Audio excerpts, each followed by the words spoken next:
Why would you be doing something that is so awful for kids on this vaccine issue? Senator, we, under my leadership, handled the measles outbreak better than any country in the world. This is a global outbreak. What the hell? No, he did not. He did not just lie on camera.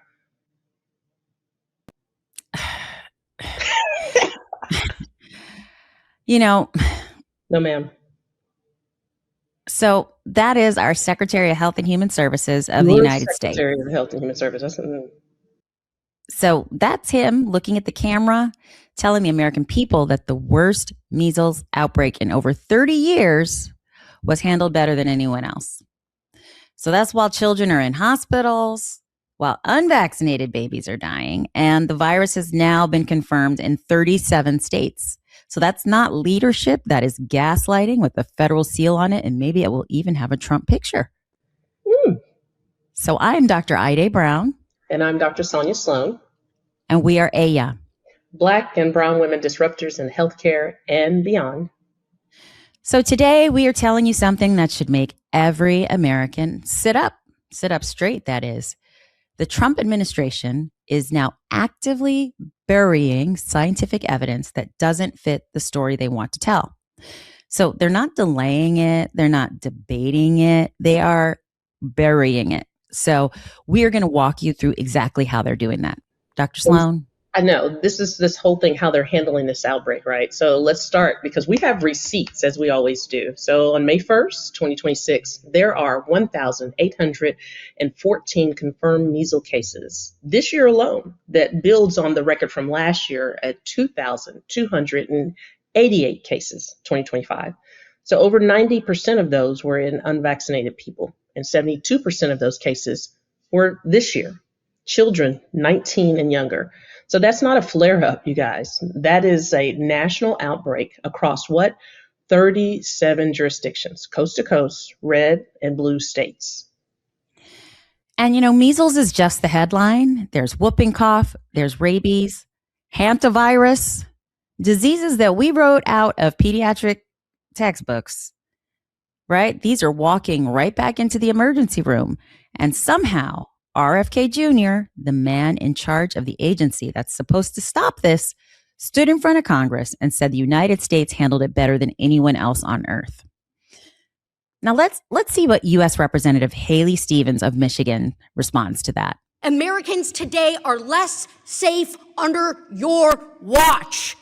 Children are dying of diseases that we thought we had eradicated. You can smirk, sir, but I answer to the people of Michigan, and they have told me, you should be ashamed, you should resign, and if you refuse, Congress should remove you from office.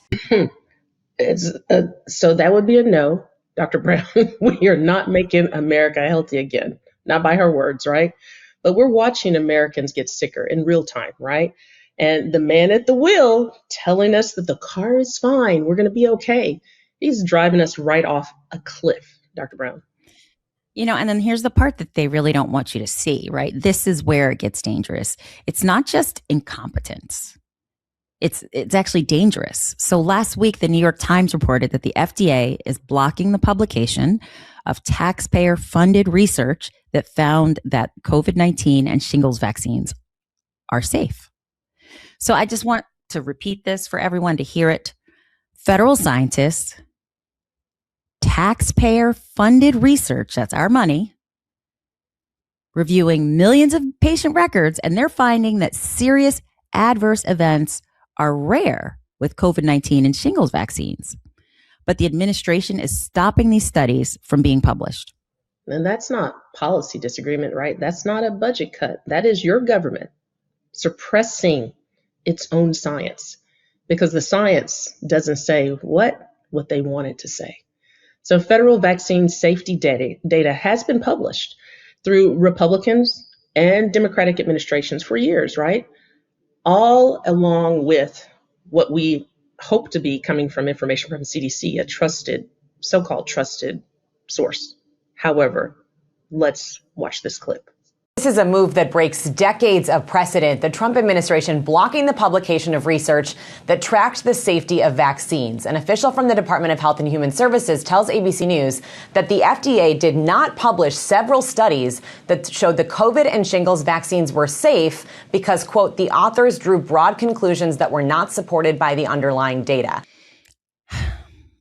So, this is the playbook, right? And it has a name. Let's name this playbook. Bury the evidence. So step one, let's fire the experts. We remember that, right? This mass firings, Doge. Step two, replace them with loyalists. RFK Jr., Dr. Oz. Step three, stop counting what makes you look bad. And then step four is that even if what you are counting still betrays you, just block the science from being published. I mean, let's think about that from what it takes to be someone that is a federal researcher, right? Years of training, right? Doctorate degrees, decades of people that are inside this agency, loyal, right, to their country.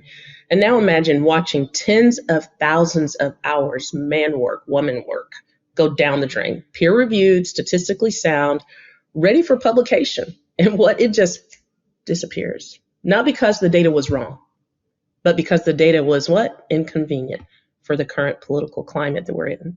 That's not science. That's called censorship in a lab coat. And here's why every American, Republican, Democrat, Independent, none of the above, this is why every American should care. Because if they will bury vaccine safety data today, what do they bury tomorrow? What have they already buried? There's cancer screening data. There's maternal mortality data. Is there lead in your child's water? What about the preservatives in our food? And then, once the government decides which evidence the public should be allowed to see, you no longer have a public health system. You have a propaganda system, again, that is led by the Trump administration. And so let's be very clear. We want to tell you some things that are actually affecting all of us right now, real time. And so this week, a friend and a colleague of Dr. Brown and myself, Camille Claire, was inaugurated as the 77th president of the American College of Obstetricians and Gynecologists. Yeah, the first Black woman in the organization in 75-year history to hold that role. So yeah, we're celebrating, but Dr. Claire doesn't just step into a ceremonial chair. She steps into the office at the moment when Black women in the country are 2.5 to 3 times more likely to die from pregnancy-related causes compared to white women. And that disparity holds across every boundary, including income. It holds across education boundaries, because even a Black woman that has a doctorate degree, a medical degree, we still are more likely to die in childbirth than a white woman with a high school diploma. And the data we need to prove that gap, close that gap, fix that gap is the data that this administration is now in the business of suppressing. So your maternal mortality dashboards quietly taken offline, health disparity research grants paused, redirected, defunded, and the CDC officers and the CDC offices that track these numbers, gutted. So you cannot fix what you're not allowed to even count. You don't even know if it exists. So that's why we hope that and pray that Dr. Claire in that chair in this moment actually matters, and matters more than you realize. Because when the federal government decides to stop documenting Black women dying, there has to be someone at the top of American OB/GYN doctors who will not let that go quietly. Let's listen to Representative Summer Lee of Pennsylvania put this question directly to RFK Jr. Let's roll the clip. Your agency told programs to remove a list of nearly 200 words and phrases from their funding applications, including the word Black. Do you have an idea of how we could solve the Black maternal mortality crisis if we can't say Black? President Trump is trying to end division in this country, not so division. Not eviction. During the last 4 years. That's what DEI did. It divided people. It polarized people. No. We're not talking about eviction. We're talking about healthcare. I'm calling about DEI. We're talking about healthcare. Yeah. Disparities. So what we're asking is if you attack DE&I and then we have a crisis that impacts one population over another, but you cannot direct specific spending or research or interventions to that population, how do you solve the problem? Do you think the federal government should be paying for DEI? I think the federal government has a vested interest in ensuring that its citizens survive childbirth. Well, we are meeting that obligation. We are not. Oh, that I can explain to you how we are. If You have not done so far. You heard her ask the question, right? And you also heard the non-answer that he evaded.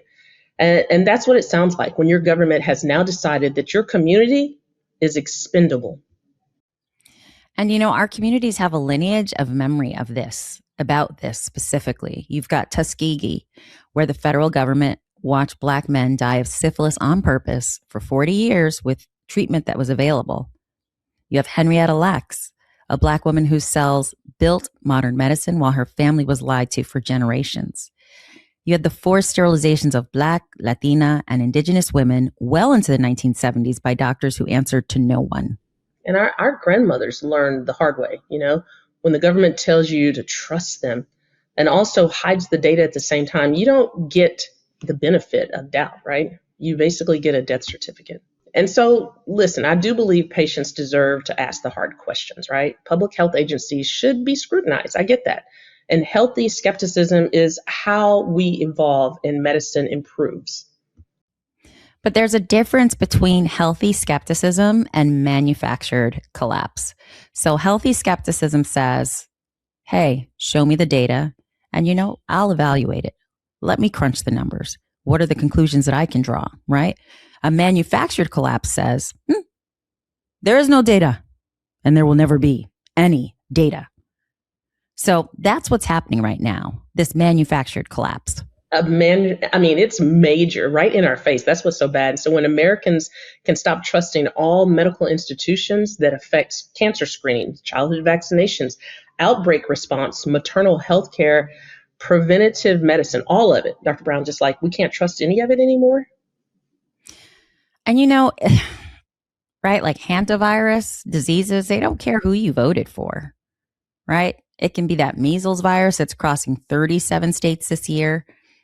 Didn't check anyone's voter registration. Red state, blue state, urban, rural, Spanish speaking, English speaking. It doesn't care. So when the truth is buried, everyone gets sick. Yeah. So as we always want to provide some insight or some hope, if you will, your call to action as MeidasTouch Mighty, we want you to have, 3 things right now. 1, if your child is due for a vaccine, get the vaccine. The schedule protected, by the federal court finally in the ruling in March remains one that your pediatricians are following, right? Trust your doctor over a press conference. Number 2, ask your representative on the record whether they support publishing federal vaccine safety data or fully funding maternal mortality surveillance. Those are the yes and no questions that are going to make them answer, right? And then number 3, share this episode. We need to get the information out because the story that RFK Jr. is saying, this things that have gone wild again on television, that's not the story we're telling. We want to make sure that the government is not burying the science. That's not the same story. So we got to get you guys to share this information. They can fire the experts. They can stack the committees. They can block the studies. They can even take the dashboards offline, but they cannot unmake the lineage of Black and brown women who have been telling this story, telling this country the truth about medicine for 150 years. So we are still here and we are still counting. Mm-hmm. So stay informed, stay vigilant, and stay loud because we're AYA, contributors to MeidasTouch Network, and we are proud members of the Meidas Mighty. Please subscribe, like, share, and follow for more updates. Keep the truth loud. Have a great week. Bye, everyone. Want to stay plugged in? Become a subscriber to our Substack at MeidasPlus.com. You'll get daily recaps from Ron Filipkowski, ad-free episodes of our podcast, and more exclusive content only available at MeidasPlus.com.